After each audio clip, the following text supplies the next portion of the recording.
प्यारे बच्चों, आपका स्वागत है मेरे YouTube चैनल पे। आज हम 7वीं क्लास का पाठ करेंगे, जिसमें सबसे पहला जो प्रश्न है वो है लोकतंत्र की मुख्य विशेषताएं क्या हैं।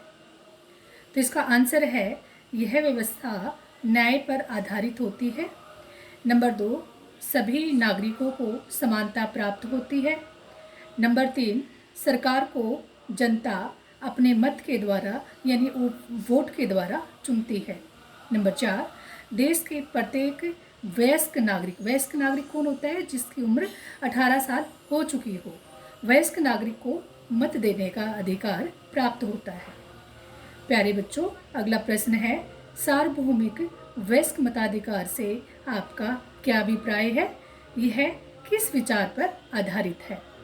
इसका आंसर है सभी वयस्कों यानी जिसकी आयु 18 साल की हो, चाहे वो लड़का हो चाहे लड़की हो, चाहे वो अमीर हो चाहे गरीब हो, चाहे वो किसी भी जाति से संबंध रखता हो, वोट देने का अधिकार हो, उसे हम वयस्क मताधिकार कहते हैं। यह सभी लोकतंत्रों में आवश्यक होता है। और इसी तरह से सार्वभौमिक वयस्क मताधिकार का जो विचार है वो समानता के विचार पर आधारित होता है, क्योंकि यह घोषित करता है कि देश का हर वयस्क, स्त्री हो या पुरुष, सभी को वोट डालने का अधिकार प्राप्त है।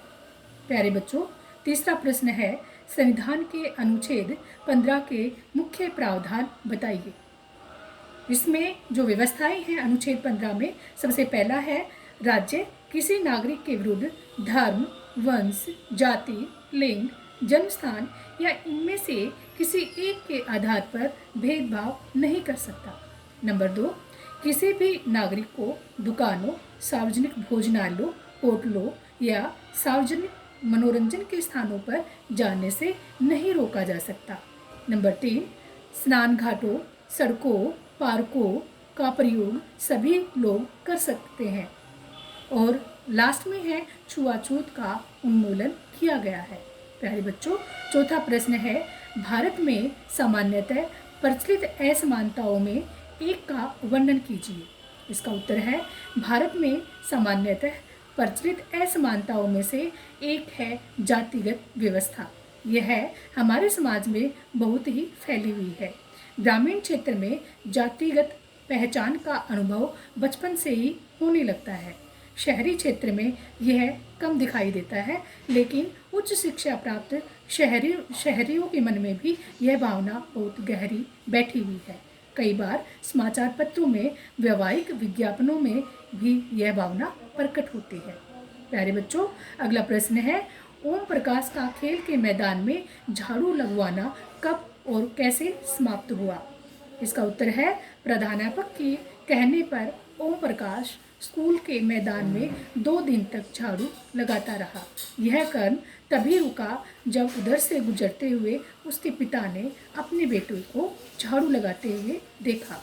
उन्होंने शिक्षकों का साहसपूर्ण सामना किया और ओम प्रकाश का हाथ पकड़कर स्कूल से बाहर ले जाते हुए ऊंचे स्वर में सबको सुनाते हुए कहा, मास्टर हो इसलिए जा रहा हूँ, पर याद रखिए मास्टर यो आगे यही पढ़ेगा।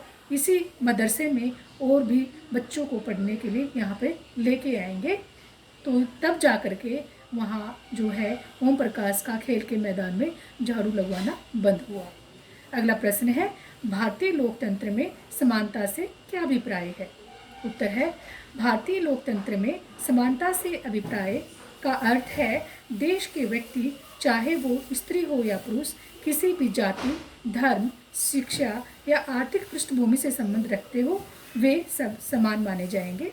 भारतीय संविधान में सब व्यक्तियों को समानता के सिद्धांत को मान्य किया गया है। अब अनेक कानून लोगों के सम्मान और उनके साथ समानता के व्यवहार को सुनिश्चित करने के लिए मौजूद है। पहले ऐसे कानून नहीं थे। तो प्यारे बच्चों, आज सिर्फ इतना ही। फिर अगले वीडियो में इसी पाठ को हम पूरा करेंगे। तब तक के लिए धन्यवाद।